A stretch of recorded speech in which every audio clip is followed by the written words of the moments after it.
Lidt om plovens indstillinger. Allerførst så har vi styrestængerne, og nede foran styrebestængerne, der har vi mulpladen. På mulpladen der er der monteret skæret. Selve rammen, som hele ploven er bygget op af, kaldes åsen. Der er forploven, så har vi hjulet, og sidst, derude hvor hestene trækker, der har vi træktøjet.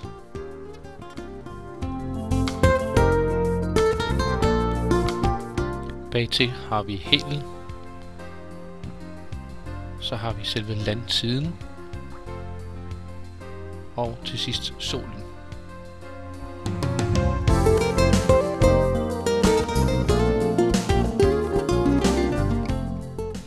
Hælen skal være hel, den må ikke være slidt. Og når man kigger hen på selve solen, så er det vigtigt, at solen den ikke er rund, den skal være retkantet, ellers er ploven ikke til at styre. Det er utrolig vigtigt, at man får ploven indstillet rigtigt, så man får en god arbejdsstilling, uden at gå foroverbøjet, bagoverbøjet, men fri, så man kan arbejde med hele ploven.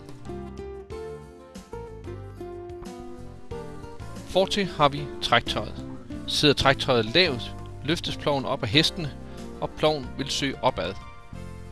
Sidder beslaget højt, der bliver ploven mere jordsøgende, og ploven trækker nedad. Ude foran har man også muligheden for at stille fugens bredde. Her er der sat et konkurrencebeslag på, så har man mange indstillingsmuligheder. Flytter man trækket, så flytter man også fugens bredde. Lige ved siden af pladen kan man se de originale indstillingsmuligheder, og de er meget grovere end dette konkurrencebeslag. Der.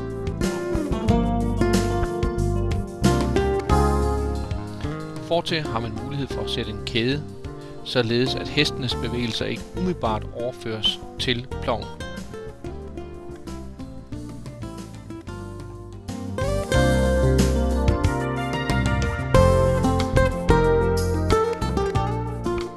Pløjedybden måles ned til fugens bund. Hvis man har rulleskær monteret, vil de typisk være monteret i halv pløjedybde. Rulleskær anvendes sjældent. Forploven skal gå i en dybde af ca. 5 cm.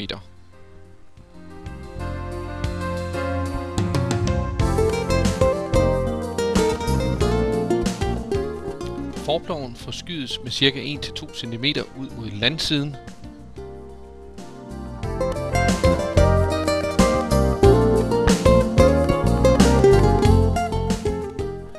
Vinklingen af forploven kan som her foregå med en konisk kile. Hæves den eller sænkes den, så vippes selve forploven.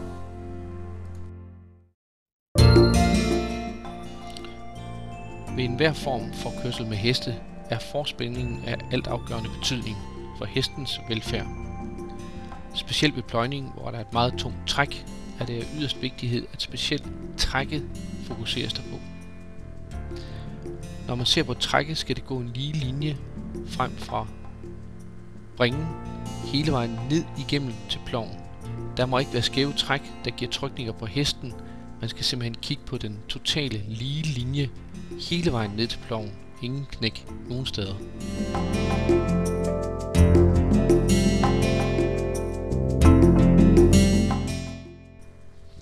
Det lige træk opnås ved, at man sænker skavlerne ved vandkappen, så vi får et helt lige træk.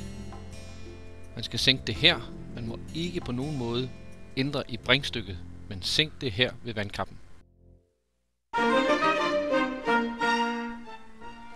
Nu er det blot at komme i gang med at få ploven i jorden.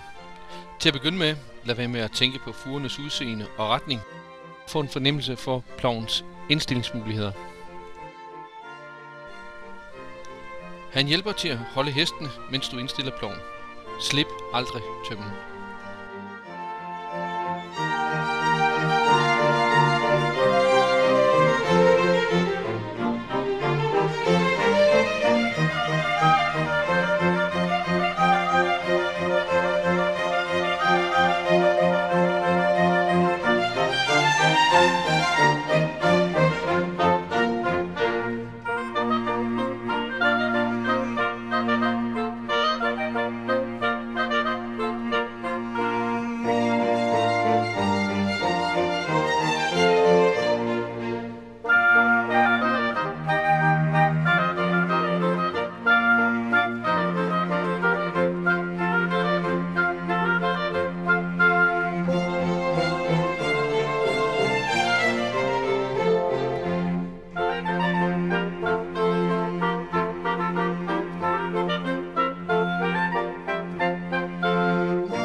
korrekte forspænding og den rigtige plovstørrelse trækker selv mindre heste ploven nemt og ubesværet.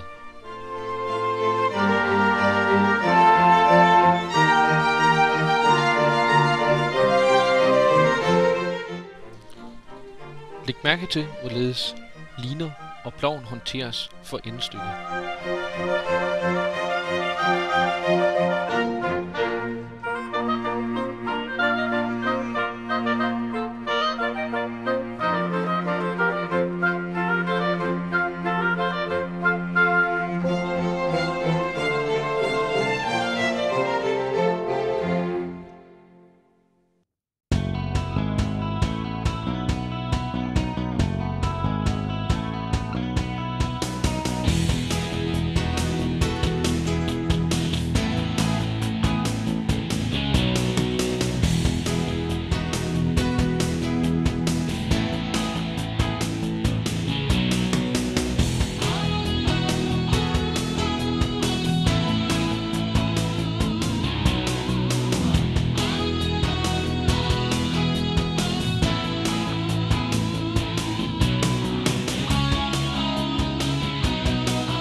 Da fuglens retning bedømmes, afsættes retningen med 3 sigtestokke.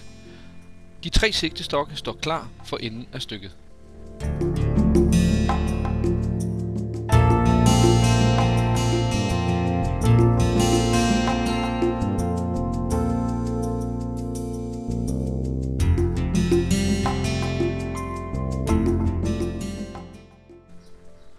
Der sættes en retningsstok op uden for stykkets ende. Pløjeren dirigerer hjælperen således, at stokkene kommer til at stå på en ret linje.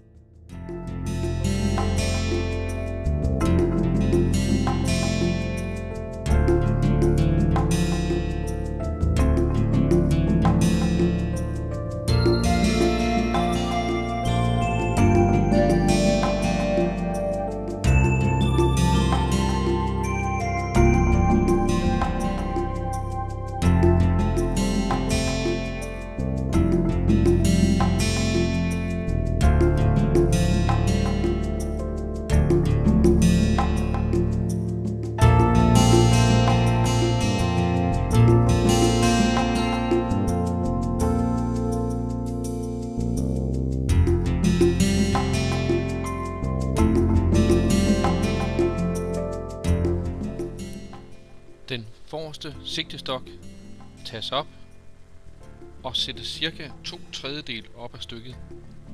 Igen så dirigerer pløjeren, således at sigtestokken kommer til at stå på en helt lige linje.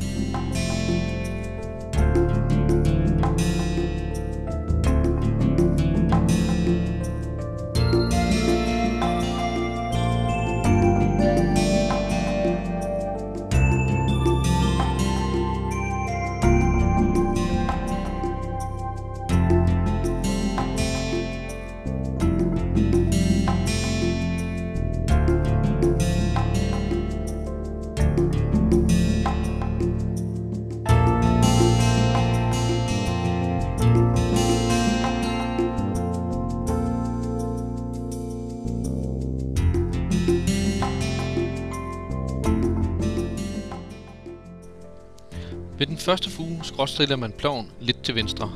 Der pløjes i cirka halv dybde.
skråstilles også til venstre.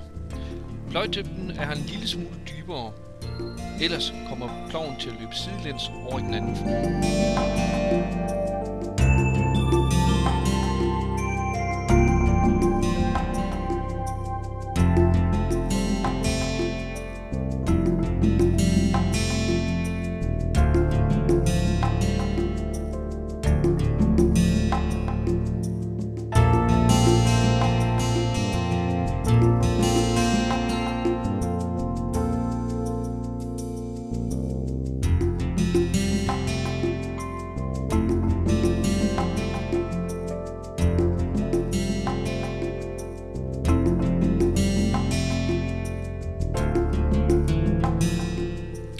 Ved første fug i sammenkastet kastes jorden tilbage mod midten.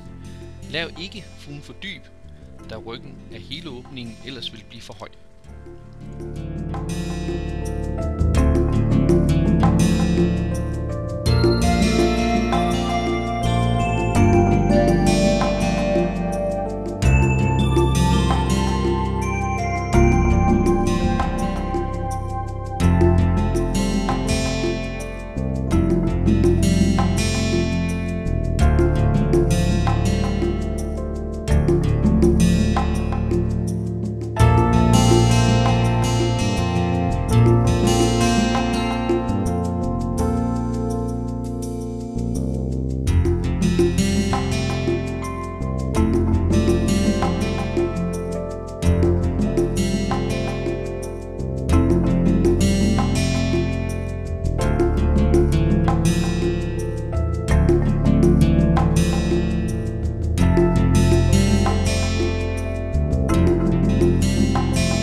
Anden fugl i sammenkastet kaster også jord tilbage mod midten.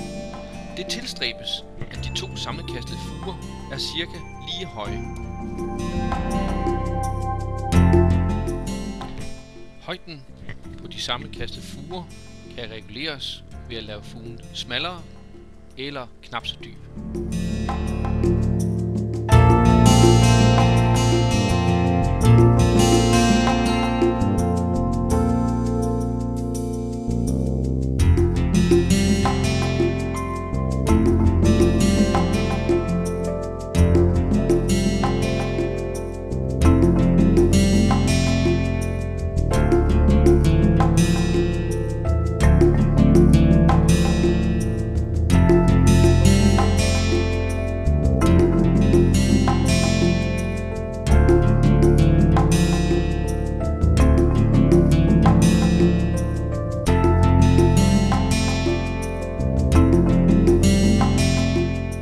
Tredje til syvende fuge i sammenkastet trækkes ned mod fuld pløjdybde, og senest ved 8. fuge arbejdes der i fuld dybde.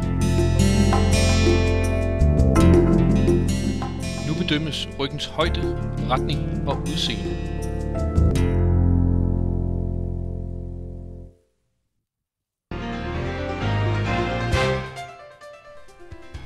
Fugens dybde og bredde måles nu løbende 8 gange under pløjningen. Målingen skal være afsluttet, inden der kun er 2 meter tilbage af stykket.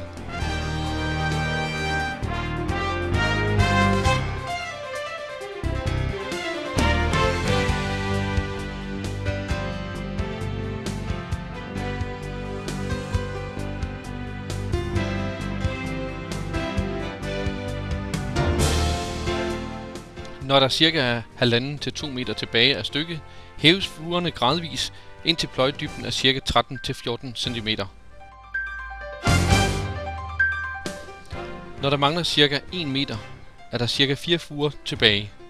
Det er vigtigt, at det resterende stykke er parallelt.